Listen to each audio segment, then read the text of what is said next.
Hola, buenas tardes a mi comunidad linda, bienvenidos a otro programa más de Siempre Sano. Yo soy Milenka Arriaga, nutricionista clínica y dietista, y hoy vamos a hablar de un tema súper importante. ¿Quiénes son de las personas que si ve un arroz con menestra, carne, ensalada y patacones, enfrente de nosotros primero se come una buena cucharada de arroz o patacones? Pues déjame decirte que eso no es lo correcto. El orden de los alimentos sí importa. Normalmente, siempre hemos optado porque si tenemos un plato de comida frente a nosotros, siempre optamos por comernos el carbohidrato. Siempre nos comemos o nos metemos primero una cucharada de arroz, el maduro, la papa frita, la yuca, el verde o el patacón, el arroz con menestra, la lenteja. Y bueno, déjame decirte que ese es el peor error que podemos cometer. Déjame y te lo explico. El estado postprandial. ¿Qué es estado postprandial? Es el estado en el que el organismo está cuando se consume una ingesta de comida o cuando se tiene una ingesta de comida. Este estado postprandial se producen muchos cambios metabólicos, endocrinos y también inflamatorios, que es normal y saludable en el ser humano. Además que el estado postprandial también tiene una alta capacidad anabólica. ¿Qué es esta alta capacidad anabólica? Es que va a absorber los nutrientes y almacenarlos en nuestro organismo para luego o posterior utilizarlos. ¿Ok? Y esto va a hacer que nuestro organismo funcione con normalidad. No obstante, estar en un periodo constante de estado postprandial va a hacer que se desarrollen enfermedades crónicas no transmisibles, como por ejemplo enfermedades cardiovasculares. Ahora, antes de continuar con este tema, ¿quiénes son de las personas que ama el dulce? Que si ve un postre enfrente de nosotros no se puede resistir, porque somos fanáticos de ellos. Bueno, ahora yo te voy a mostrar una receta deliciosa y saludable, un postre de frutos rojos con frutos secos, que además te va a ayudar a que no se te suba la glucosa ni insulina en sangre. Por favor, producción, presentemos esta receta.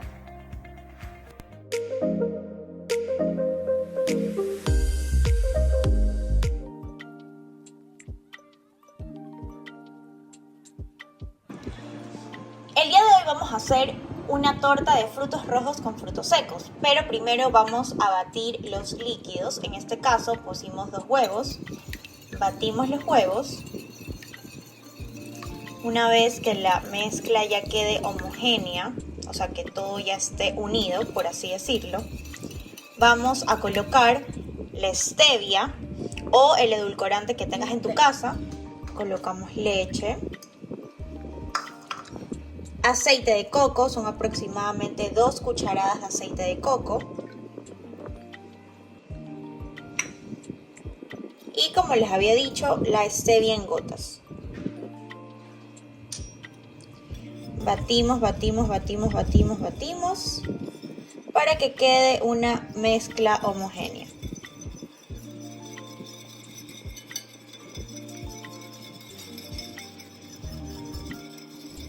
Una vez que ya hayamos batido todos los productos líquidos, los sacamos y comenzamos a mezclar los productos secos. En este caso vamos a utilizar 3/4 de taza de harina de avena,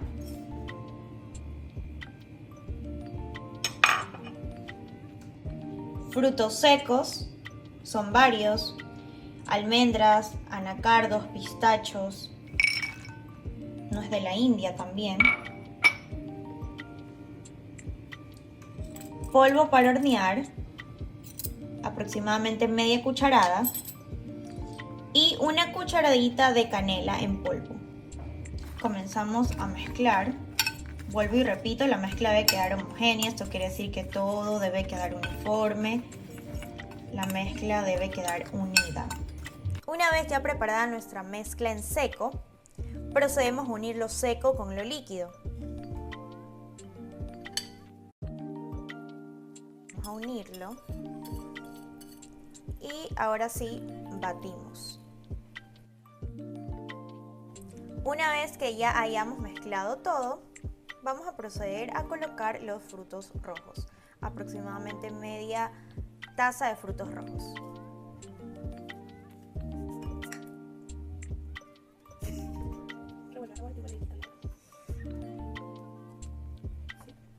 Una vez que ya hayamos mezclado bien todo, vamos a engrasar el molde. En este caso yo utilizo un molde de corazón, pero puedes utilizar el molde que tú quieras.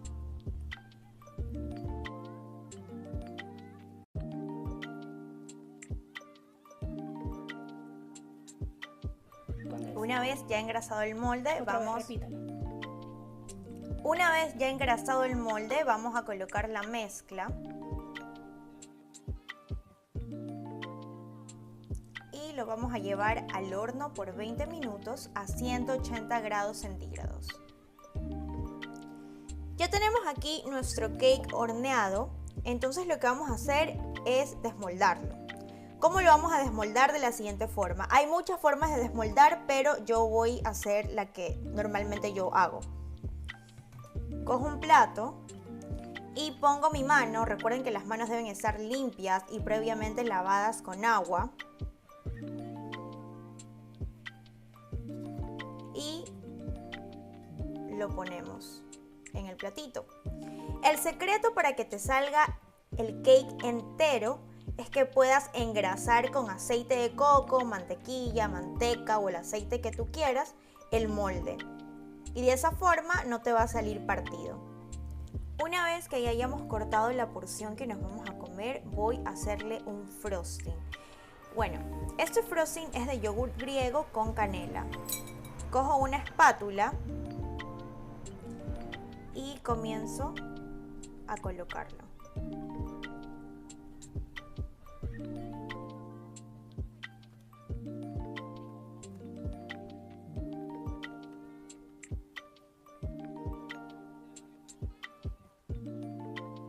Y vamos a colocar nueces trituradas para que quede más crunchy. Miren lo lindo que nos quedó nuestro postre saludable. Así que no olvides suscribirte a nuestro canal de YouTube para que aprendas a hacer más recetas saludables, porque comer saludable y delicioso sí es posible.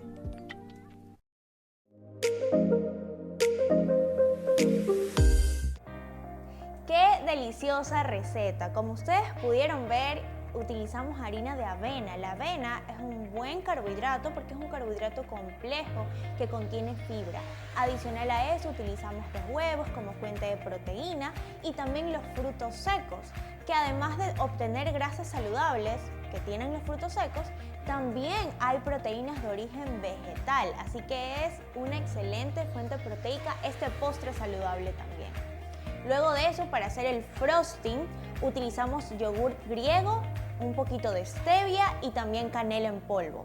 La canela es excelente para ayudar a adelgazar, hay estudios científicos que lo acreditan, y también el yogur griego es una excelente fuente de proteínas, así que se puede decir que este postre es hiperproteico. Además de que los frutos secos, porque también pusimos encima nueces, y los frutos secos que ya tenía la masa del postre, nos va a ayudar a que no se nos eleven glucosa ni insulina en sangre.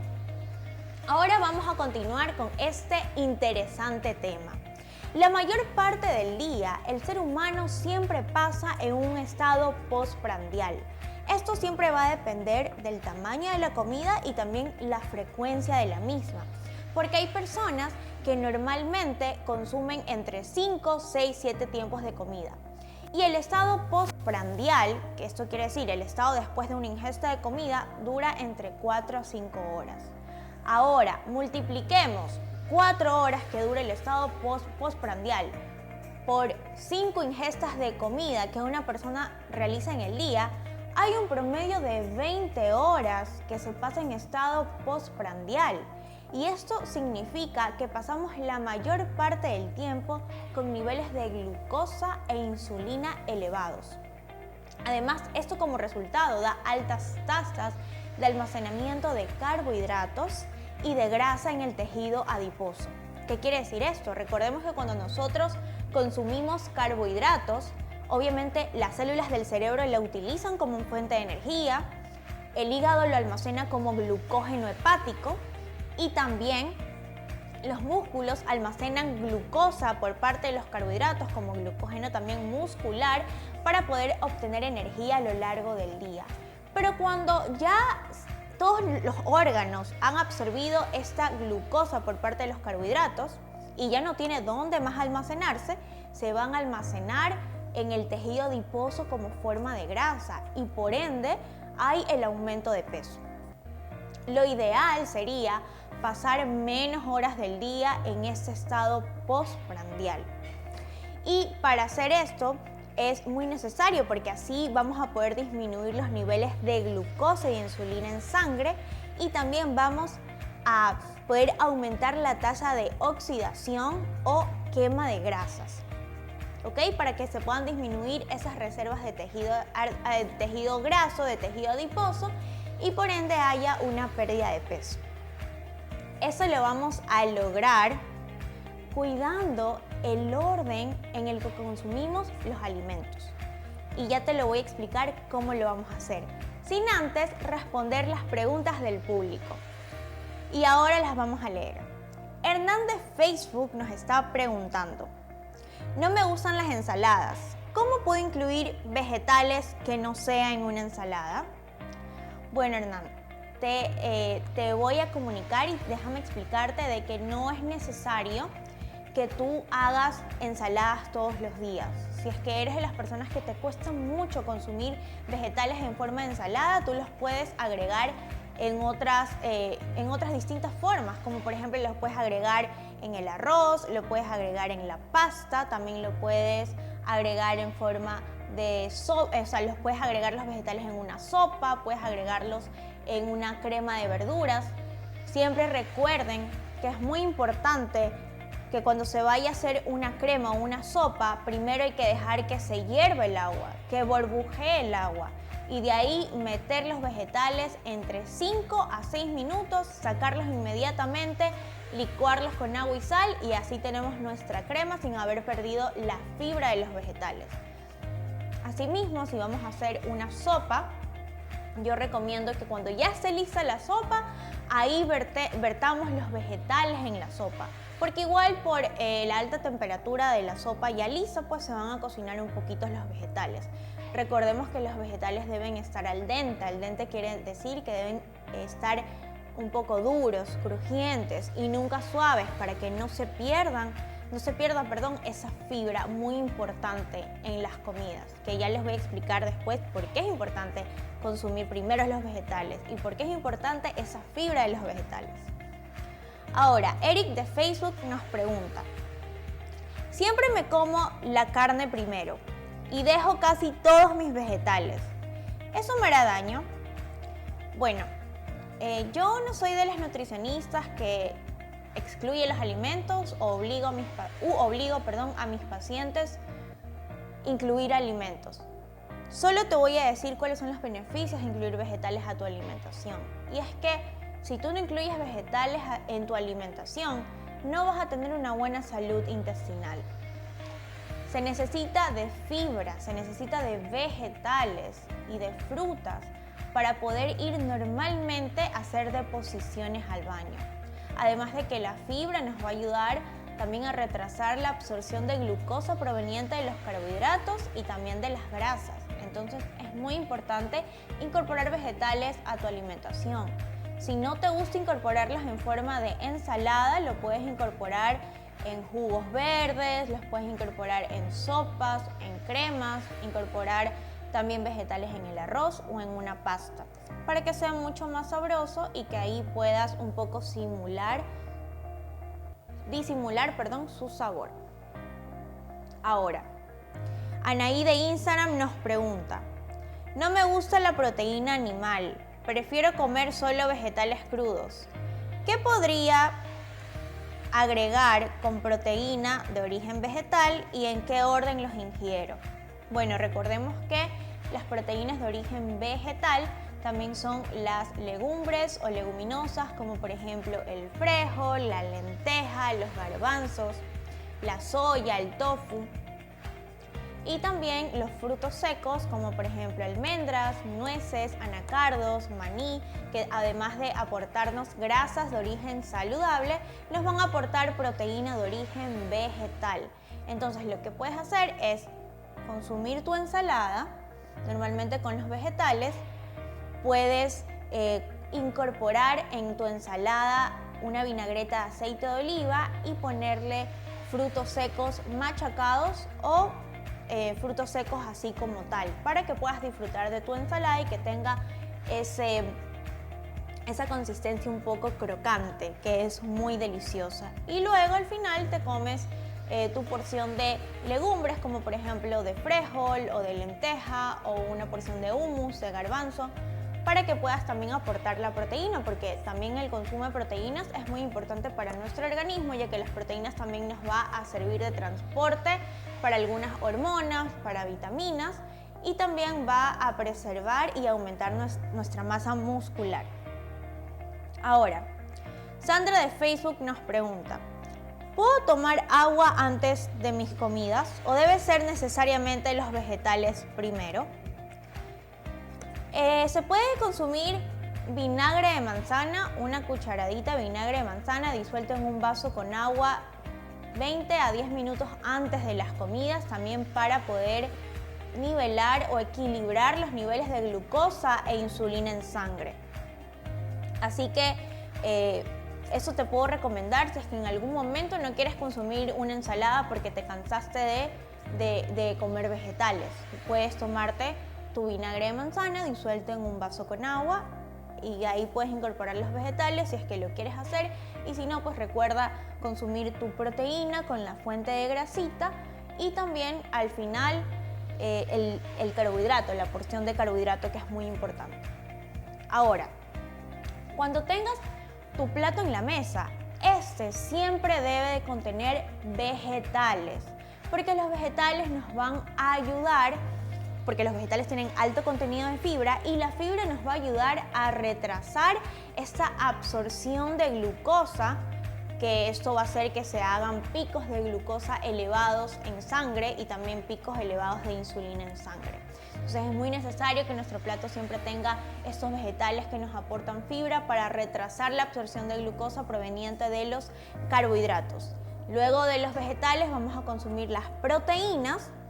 Puede ser pollo, pescado, pavo, huevos, y luego las grasas. Y las grasas siempre van a ser el aguacate, puede ser una vinagreta de aceite de oliva virgen extra, un puñado de frutos secos en la ensalada, puede ser también semillas, podemos hacer un pollo salteado en soya con semillas de ajonjolí. Entonces ahí estamos consumiendo primero nuestra ensalada con nuestra fuente de proteína y de grasa. Y al final siempre vamos a incorporar los carbohidratos, ya que estos nutrientes, consumir primero las verduras, proteína y grasa, nos va a ayudar a que se retrase el vaciado gástrico, o que nos va a ayudar a enlentecer el vaciado gástrico, y así vamos a tener una glucosa postprandial, que es una glucosa después de la ingesta, mucho más estable. Ahora, te voy a enseñar la técnica correcta para hacer ciertos tipos de ejercicios, porque muy probablemente estés haciendo ejercicios con una muy mala postura y por ende vas a tener dolor de cuerpo. Entonces déjame y te enseño la correcta postura que debes de realizar. Producción, por favor, pónganme el video de realizar una buena postura en los siguientes ejercicios.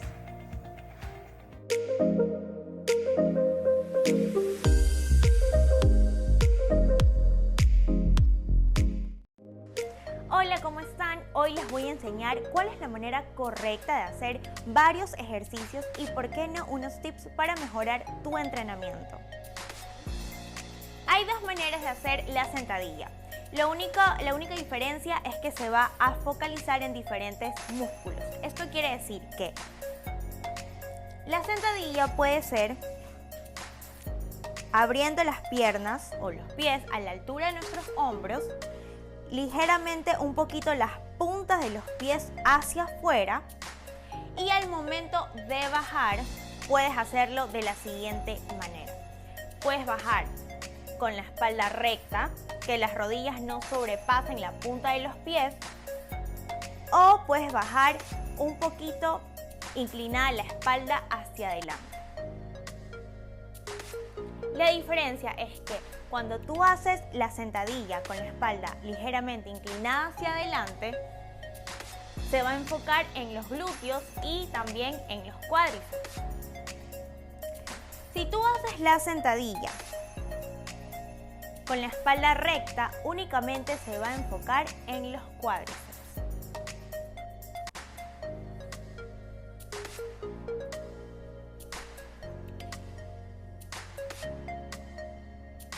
Y ahora que ya sabes cuál es la diferencia de una sentadilla y otra, te voy a enseñar qué es lo que no debes de hacer al momento de realizarla. Cuando vayas a hacer una sentadilla profunda, evita que te pase esto. Lo normal sería estar así, mis glúteos están alzados. Pero si al momento de hacer la sentadilla profunda, haces butt wing, más conocido como guiño glúteo, que es hacer esto y bajar el glúteo, va a hacer que te puedas lesionar. Entonces, si no sabes la técnica correcta para realizar una sentadilla profunda, lo más conveniente es que solamente bajes hasta que puedas. Esto quiere decir que si bajas hasta aquí y no haces guiño glúteo, está perfecto, estás haciendo una buena técnica. Pero procura hacer esto. Esto no se hace. La sentadilla correcta es de esta manera, sin hacer esto. Ahora ya sabes cómo hacer de manera correcta la sentadilla, así que no hay excusa. Vamos por el segundo ejercicio. Te voy a enseñar a hacer de la manera correcta el martillo. ¿Cómo se hace este ejercicio? He visto muchos errores acerca de este ejercicio y es que hacen lo siguiente, hacen así y se tambalean. Esta no es la forma correcta de hacer este ejercicio porque te puedes lesionar o simplemente no vas a estar estimulando de manera correcta al músculo. ¿Cómo es la forma adecuada de hacerlo? Los codos deben ir pegados a las costillas y no se mueven los brazos de esta posición. Lo único que vamos a hacer es elevar hacia adelante y bajamos. Elevamos hacia adelante y bajamos. No tambaleamos, no hacemos hacia atrás, no nos movemos. Mis codos están pegados a las costillas o a los costados de la espalda, como ustedes lo están observando.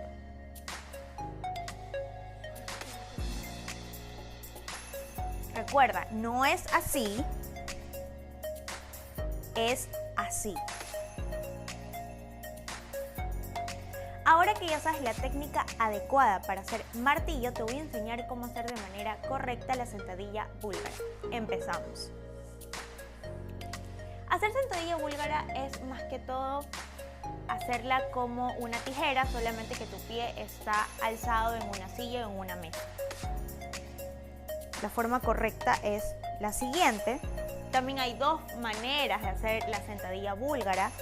Si haces la sentadilla corta, de esa manera estás trabajando los cuádriceps.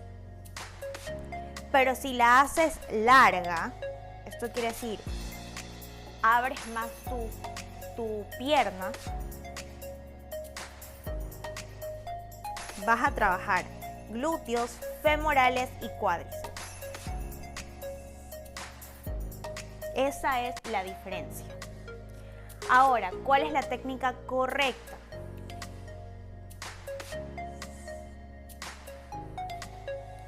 Colocamos una pierna en la silla, la otra nos va a ayudar a tener equilibrio y hacer la sentadilla búlgara. debemos de bajar hacia atrás y estar equilibrados y subir. Bajamos, apretamos abdomen, apretamos todo el cuerpo y subimos. Bajamos y subimos. Bajamos y subimos.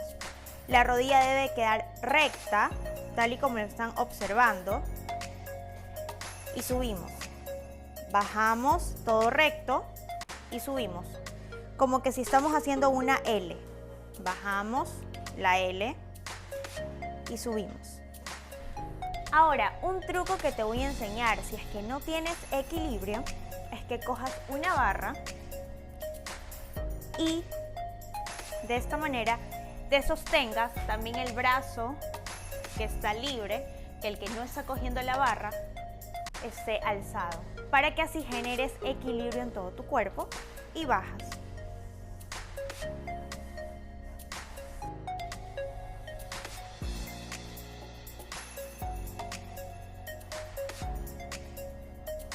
Y así logras mantenerte en equilibrio.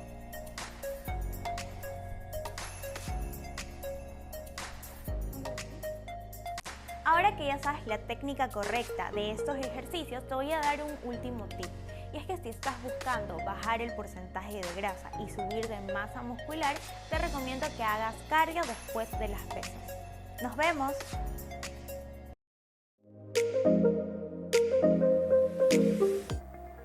Ahora ya saben la forma correcta de realizar los ejercicios para que no se lesionen.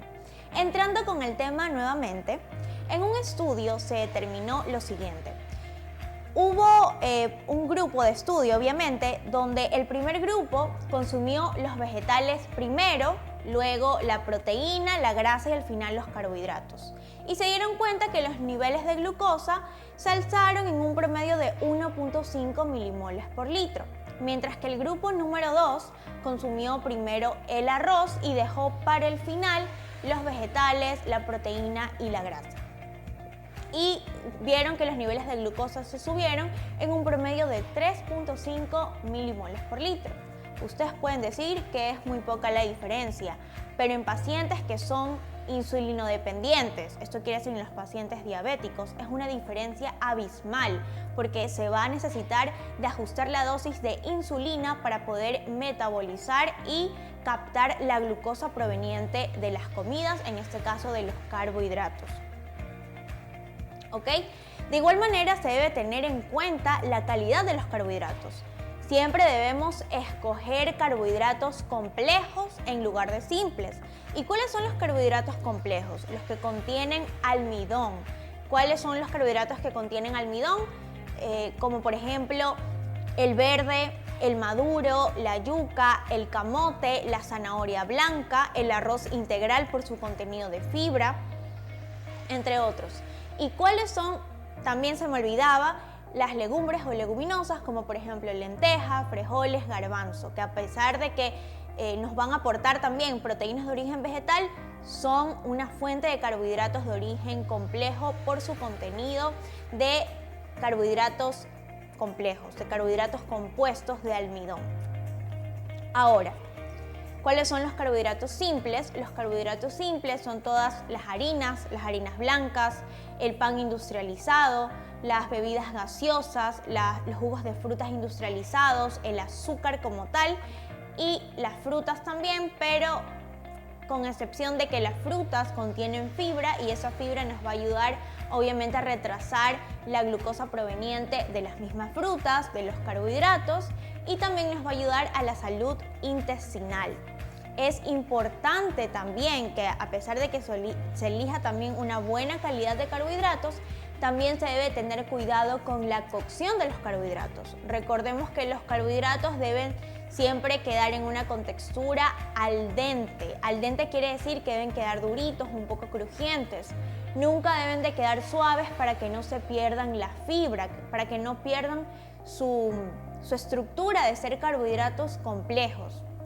Y si es posible, también añadir la técnica de almidón retrógrado. ¿Qué es la técnica de almidón retrógrado? Es que una vez que hayamos cocinado los carbohidratos de origen complejo, como por ejemplo una papa que se haya cocido al horno o en el air fryer, o también en un sartén, o por ejemplo el arroz integral o el arroz blanco, la yuca, el camote, la zanahoria blanca. Una vez que se haya cocido o cocinado, podemos dejarlo enfriar y luego meterlos al refrigerador por 12 a 24 horas. Y luego vamos a poder coger, por ejemplo, durante la semana la porción que necesitamos de carbohidratos y solamente lo vamos a someter a una ligera cocción, nunca en el microondas, siempre en el sartén, durante unos 5 o 7 minutos.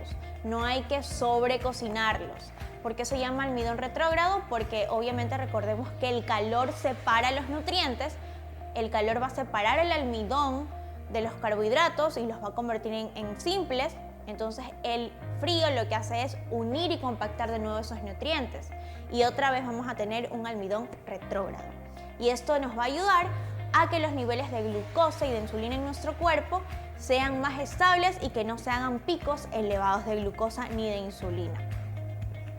Debo hacer énfasis en que la respuesta glucémica postprandial es individualizado en cada ser humano porque juega en papel muchos factores, como por ejemplo la composición corporal del individuo, el sexo, la edad, su estilo de vida alimentario, también si es que maneja o no su estrés, las horas de sueño, también el microbioma intestinal, más conocido como la microbiota intestinal.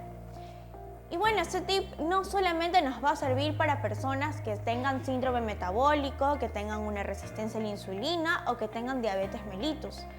Este tip también nos va a ayudar a personas sanas, a personas que quieran mantener su salud, que se quieran mantener saludables. Recuerden, primero se debe consumir los vegetales, luego la proteína, de ahí las grasas y al final siempre se deben consumir los carbohidratos. Y si en algún momento no te da ganas de consumir vegetales porque somos seres humanos y entendemos que hay veces que no debemos de exigirnos para también poder disfrutar de la comida, puedes tomarte una cucharada de vinagre de manzana con la madre. ¿Qué quiere decir con la madre? Que tiene probióticos disuelto en un vaso con agua para poder también equilibrar esos picos de glucosa y insulina en sangre.